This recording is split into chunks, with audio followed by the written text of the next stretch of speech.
Hello there. I am Dr. Shiroko Sokitch, and I'm so excited to have my friend Claudia Muelenweg here with me today. And she is a specialist in natural vision improvement. And I'm super excited to talk to her because this is National Vision Month. Did you know that? I was looking at a calendar, and that's what I figured out. And Claudia had to wear glasses when she was younger, and she decided she hated that. And so then she tried to figure out how to get rid of her own glasses. And she wants everyone to have a chance to get rid of their own glasses so that they can naturally see the world the way that they want to. And I remember when I was 11, I had to get glasses for the first time. And when I was 10, I had 2010 or something. Like I had better than perfect vision. And then a year later, I had to wear glasses, and I had to wear them for years and years and years. Well, most of my life, basically. So I'm super excited to talk to you, Claudia. Why don't you tell us a little bit about your work and some of the, some of the myths that people have around wearing glasses and what vision is and what your natural vision improvement is, all those things. Wow, that's a lot of questions. I can fill the next half hour. But first of all, I want to say that, yes, I got glasses at age 3, and every kid, I hated them, and I got bullied and teased. And when I was little, glasses were not cool. And I got rid of them, and which is kind of by accident. And I will share that story in a little bit. But I want to ask you also, what happened when you were 9 or 10? Because we don't suddenly lose our vision. Usually there's something that impacted us one way or the other that didn't make us feel safe. And for me, all babies are born farsighted. So I had extreme farsightedness. I had a convergent squint, which is kind of, you know, right, I was going in, and I had glasses with prisms that helped me to have depth perception. And I remember when I had like no friends. I was the lonely geek. And when I was 12, they wanted to start little local handball girls league, right? And so they asked me because they were literally desperate for people. I wasn't very athletic, you know. So I started playing handball, and because I had glasses that were real glass, the coach said, "You can't wear those. That's like too dangerous. If you get it's a hard leather ball. If you get that on your face." And I wasn't that great at catching, you know. So I played that for like almost 4 years, and basically like several times a week, being out in the sun, and then catching and throwing that ball, you know, your depth perception. And then after that time, the doctor said to me, "Oh, your eyes are normal." I was like, what? Like, so that to me, and then suddenly boys would be like, "You have pretty eyes." And then got to my high school years, and I noticed how my vision, I had to study really hard. And I noticed my vision got blurry again. And I was like, I was so afraid to be back in glasses that I searched all the bookstores in my hometown in Hamburg, Germany. And I found one book written by a woman who was funnily enough in California that was translated to German. And that book was all about relaxation and using your imagination and because vision is in the brain. And I applied these methods, and my vision would clear up right away. So I knew, and everybody was laughing at me. My parents were like, haha, you know, you can't really get rid of, you know, nobody believed me, but I was determined, and I succeeded. That is so cool. That's a great story. I have a really good friend who trained in natural vision improvement. And when I first met her, I met her like 25 years ago. And when I first met her, she taught me some exercises, and I was able to reduce the strength of my glasses a lot just doing a few of those exercises. So that's, I remember that. And what was I going to ask you? I was going to ask you something. That's okay. I mean, I do want to say I was back in glasses in my 30s. Yeah. Being in a really difficult marriage, we ended up divorcing, and I was a single mom of 2 small daughters. And my vision, of course, tanked again, and I was back in glasses. And then at some point I had that epiphany. This is maybe something that you wanted to ask me, because every time I took my glasses off, my vision was worse than it was before. And I thought, like, this doesn't feel right. Like, you know what I mean? Like, my vision was a little blurry. I put them on, you know, super crisp. And then again, I took them off. And one night I came home from a party. I got lost in Los Angeles. You know, that long story short, I couldn't read the map with the glass, without the glasses. Came home, parked the car, and I took my glasses off, and everything was so blurry that I really freaked out. I was like, I'm afraid. I was turned 40. And my former work was a graphic design. So I was like, I need my vision. Like without my vision, I'm nothing. I don't have work. I can't support my children. And I found that book again. I still have that book. And then serendipity had it. My yoga teacher, like your friend, was trained to be a Bates method teacher. And then she needed students to, work with. And I was like, here. And and then eventually I did the teacher training. But I don't know what you want to ask me, but I think one of the myths is that I like to talk about is that the only option out there to correct, imperfect vision is glasses, contacts, or surgery. And glasses don't even correct anything, because if they would correct something, then you would, you have a cast, you break your arm, the cast corrects your bones, and then you take it off and your bones are fixed. But glasses just make you dependent, and your vision goes downhill really quick. I mean, most people can attest to that. Yeah, I think glasses are more like a crutch. Yeah. And, I had LASIK about 20 years ago, and because I had to wear glasses that were for nearsighted. And then, of course, I became farsighted because I was middle-aged. And so now I wear glasses for reading or for up close or for being on a computer. So, what types of things can people do to naturally improve their vision, and how do you work with people? So before I answer that, I would like to get a little bit back to what you just said. So when you are nearsighted, which just means that you cannot see the distance clearly, and that often, especially in children, right? When you said you had 20/10 vision, I always find that as emotional root causes, because again, children are farsighted, and it takes up to age 15 for the visual system to be completely done, like to be completely solid. You know how the brain prefrontal cortex takes about till age 25. So here's the thing. You probably didn't feel, there was something happening, you didn't feel safe, and eventually they put glasses on you. And they did animal experiments where they found out if they put these lenses on animals, depending if they were nearsighted, minus lenses, the eyeballs grew like this. They grew into ovals, right? Which is like what happens when you're nearsighted. And when they put plus lenses on, the eyeball grew too short.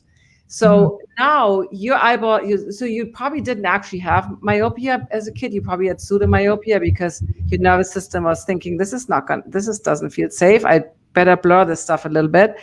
But then they put the glasses on, and that actually manifests that elongated eyeball. Now you do LASIK, right, which is a permanent cut into your cornea. Now the eyeball cannot, this is all mirrored, it's a little confusing, but your eyeball can now not really grow back. With the animal experiments, they took the lenses off and then the eyeballs adjusted. But now you cannot really adjust because now you have this permanent lens on there. So you're still nearsighted. But what happens is when you look up close, it's more of an effort for your eyes to look up close. So distance vision is when the eye muscles are relaxed, when the lens is relaxed, so when you look up close, kind of crossing your eyes is more effort for the eyes, muscular effort. And as you get older, because that additional effort that you could pull off when you were younger is now causing challenges, and I don't know what your prescription was, but I give you a simple example for you that are listening. So let's say you had a -5 diopter. And it takes about 3 diopter to pull in for reading distance of effort in the lens. So now, it would be like as if you had a -8 with and that's a lot of effort. So when you now put when you now put a +3 on, or it's math, right? You put the readers on top of your LASIK, right? You know what I mean? Because you have the minus engraved in your cornea. So you're still nearsighted. I know it's confusing because people are like, oh, now I wear readers, but you basically, whatever the minus was plus the plus of the readers is whatever, it's math. It's just simple math. So that's one thing I want to say. Oops, my standing desk. And then in terms of what I do, it's really, like I said already, it's based on relaxation and using your eyes in a way they were designed to be used. So when we are in that fight or flight mode, right, we stare like a deer in the headlight. We don't pupils dilate. And if you're in that shock mode, if you're in that mode, and a lot of people are stuck in that mode, you don't blink, you don't shift your attention, you're using your eyes. I don't have actually my eyeball is over there on my table, but basically there's only a tiny part in our retina called the fovea, which is inside the macula, and you might have heard of that macular degeneration. that is the only area where we have perfect clarity. And so you can even test that when you look at the screen. If you look at a letter, notice that you see even the letter next to that, you don't see that as well as the one that you're looking at. And the further away, right, the less well or more blurry things are seen. But glasses give us this concept that we have that whole area of the glass that's sharp, right? So what I see a lot of times, especially if you have astigmatism correction in your glasses, that the eyes are kind of frozen. They're not naturally moving around. And so that causes tension and strain and effort. Yeah. Right. Yeah. Oh my goodness. You're teaching me so much. I'm so glad we're talking. Me too. For me, we moved to the States. My family moved to the States from Holland when I was almost 10. And I think I was in the 4th grade. I attended the 4th grade at that point, and it was the year after that I started having to wear glasses. So I think, first of all, when we first came to the States, I spoke perfect English, and the kids in the school thought I couldn't speak English, so they would shout at me. So I think for sure there was an element of not feeling safe, because there was the bullying and the teasing. And although I kind of had that my whole childhood, because living in Holland, I was darker skinned than most of the kids. And so I got teased then, and I also skipped 2nd grade. So there were all kinds of, very opportunities to feel unsafe. I also had an abusive stepfather who, but he had already been my but maybe it was just one more thing. I was just saying, I think sometimes, kids can be really resilient, and sometimes it shows up as other issues too. Sometimes it's, I see like skin issues or gut issues or like belly, whatever. But it doesn't mean that every kid that is not in a safe or doesn't feel safe will get nearsighted. But most of the time, and a big move into a different country is definitely, I noticed that with my younger daughter, who, when we moved to Germany, they were born here in Los Angeles, and we moved to Germany, and she had actually, when we moved, she still had 20/15 vision. And then a few years later, we moved back here, and she entered high school not having had English lessons really for a couple of years. And because the English lessons in Germany were like, they spoke perfect English, so it didn't really make sense. And she put all this pressure on herself. She put a lot of pressure on herself. And I had her work with me, but I was the mom, and she was like 14, 15 at that time, and that's not a good combination. Mom is it's not their favorite person when no. And so now she's like in the -275, but she actually acknowledges now that what I do makes sense after she studied animal science. But initially she was like, Mom, this stuff, like she was very much like, this stuff is like woo-woo, whatever, right? And now she's like, I think you're onto something. Yeah. So safety is definitely, and it's interesting because I'm also participating with a Biology of Trauma Summit that's coming up. And so I've been talking about safety a lot with people lately, just because that's a subject that's a lot of people are talking about right now. And so interesting. And when you said something about astigmatism, and you said it was about lack of movement of the eye, that just made me think about that idea of feeling safe, because when a deer in the headlights, they always say a deer in the headlights. So I wonder if this is how I lived my childhood, kind of, because I did have an astigmatism. I actually thought my astigmatism was what had to do with the way my eye moves, my left eye moves. And now I realize, it actually took me a long time to realize that I had a lazy eye. But I think that was other events in life. So I think the way we see the world, is that what you're kind of trying to say, is that maybe the way we see the world affects what our vision is? It's like goes both ways. I mean, also your emotions. I mean, like also what do you not want to see? And, there's definitely different personality types. If you're nearsighted, you might be more of and I don't like to overgeneralize, but I find that more often, like maybe you're more of a bookworm and you get rewarded. Sometimes that people think it's genetic and it's more copied behavior. like you can see even like there were studies on if the teacher wore glasses, more children in the class wore glasses, or, there's certain behaviors that a parent that is nearsighted, you might just copy their behavior, right? How they interact with people. They might be more introverted. They might reward you for reading more books. There's so many studies. Just the fact that the rate of nearsightedness has skyrocketed from like 25%. It's now about 42% in the US, and in Singapore over 90%, and in youth and children.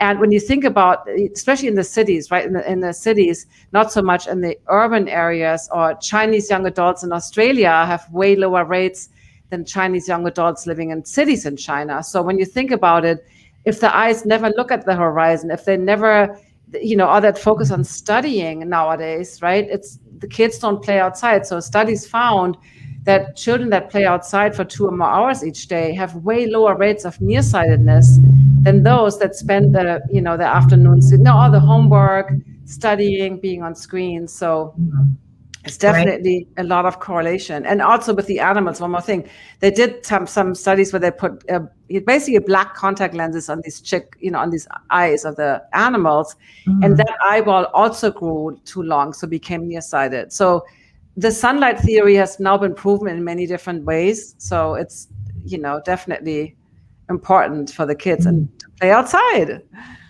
Could you tell me a little bit more about the sunlight theory? Because I'm not sure I entirely understand it.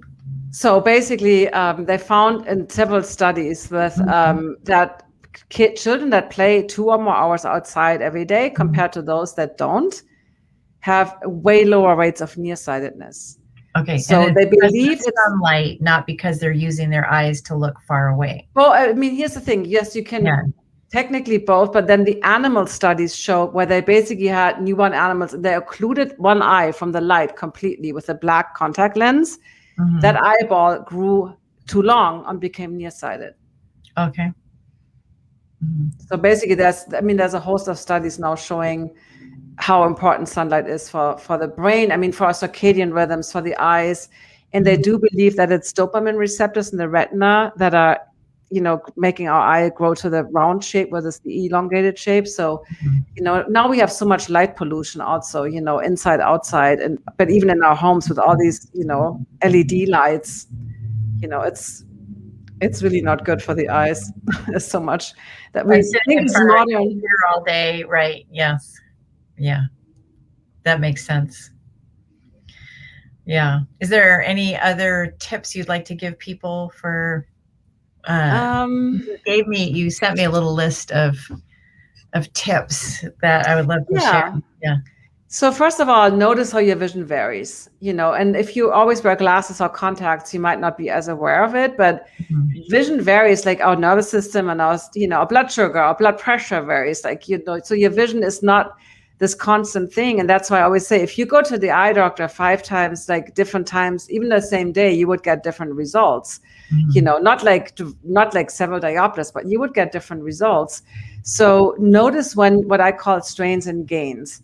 What makes your vision worse? And that could be a task that you're doing that you absolutely, for me, it's like bookkeeping or Google spreadsheets, or I'm like, ugh, I don't want to see that stuff. So is there anything, like maybe the morning versus the evening, maybe you don't sleep well, but really tune in to what makes your vision worse and what makes it better. So that's already giving you some clues.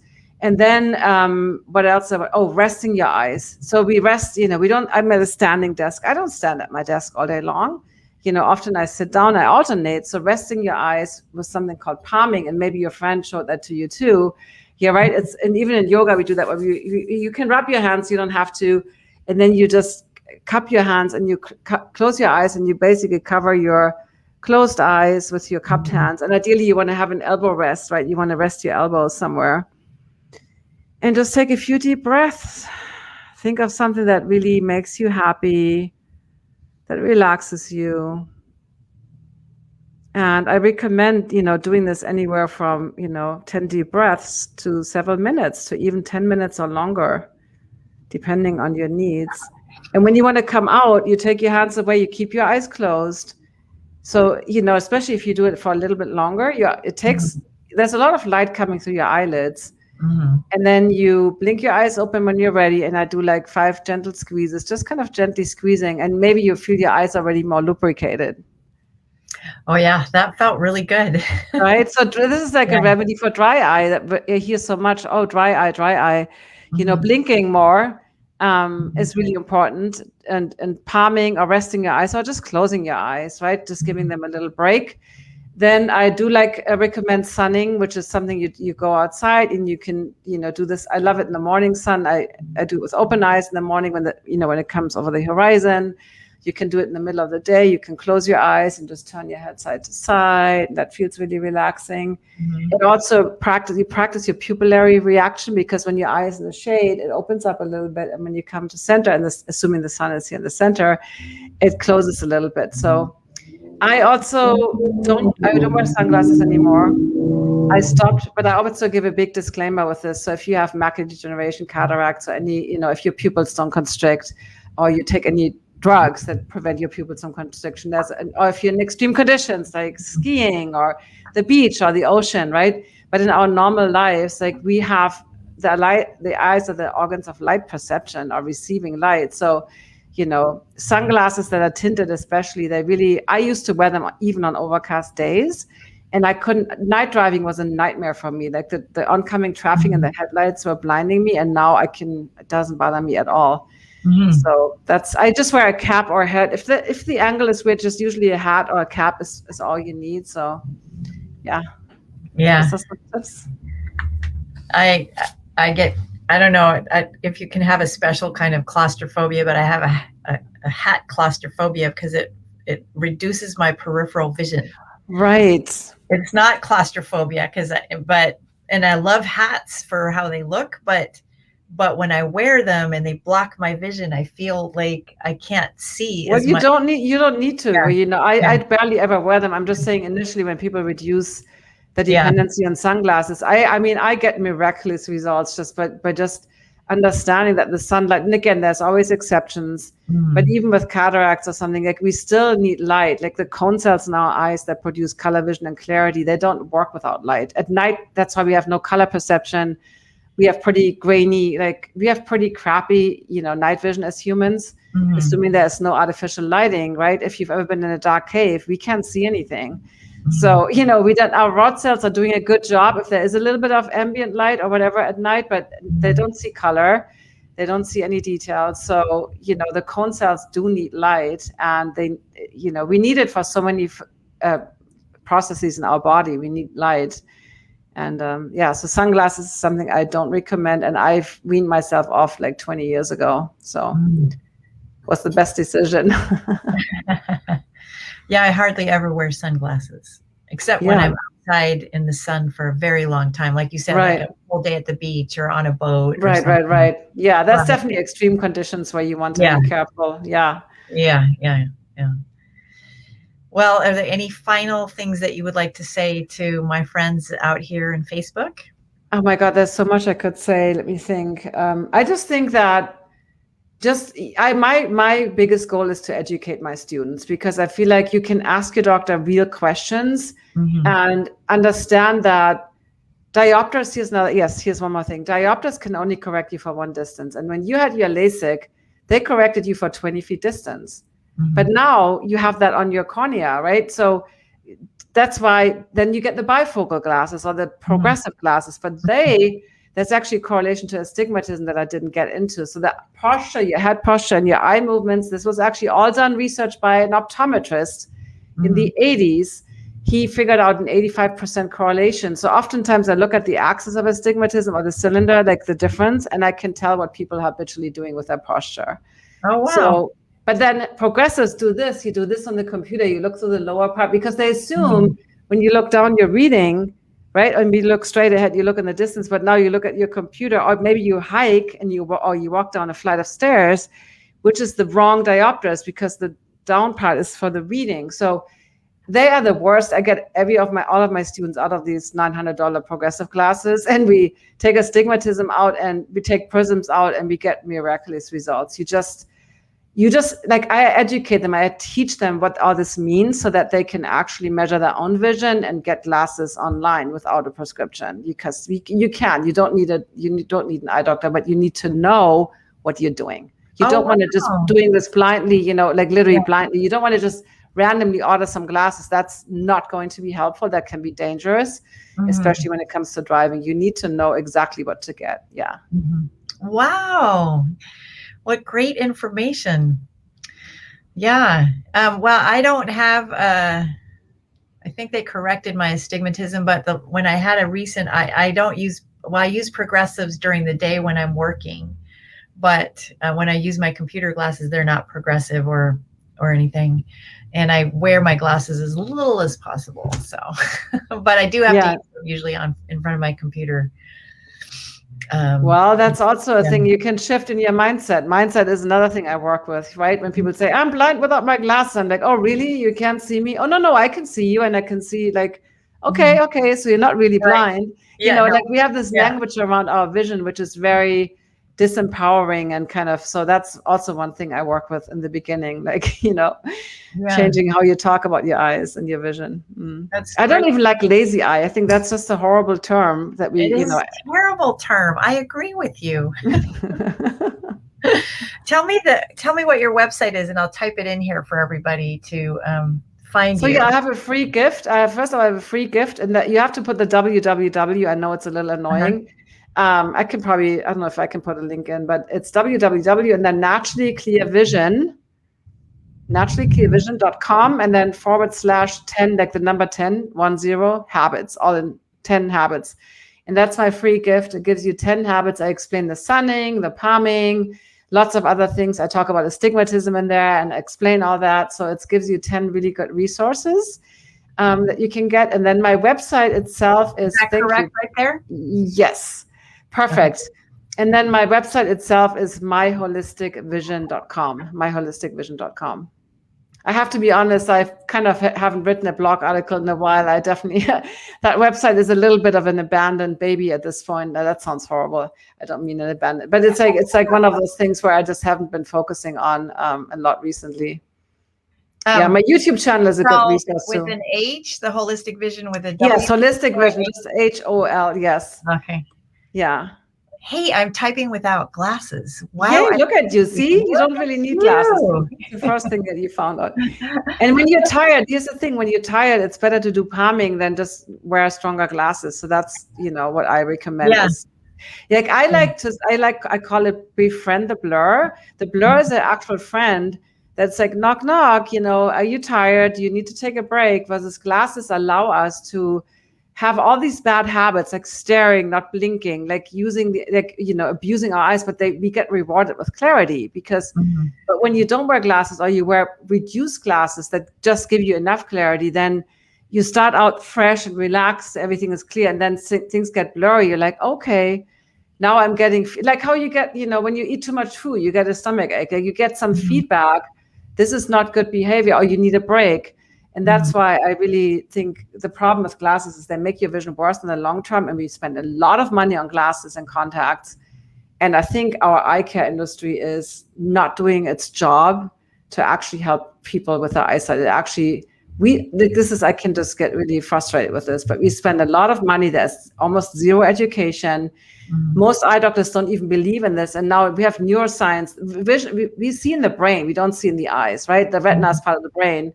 And I love I don't know if I can plug somebody else's podcast here, but I love a specific science podcast. And he had an episode recently on vision. And everything I said, he was also recommending. And he's a Stanford professor of ophthalmology and neuroscience. And he talked about improving your vision. I'm like, yes, finally, somebody is talking about this. So. Awesome. Well, thank you so much for being here today. I'm really excited to have shared your information, and I'll be sharing it more. Thank you so much for having me. Yeah, and I learned so much. I'm really grateful to have learned so much. Thank you. Thank you. I hope to see you again soon. All right. Bye.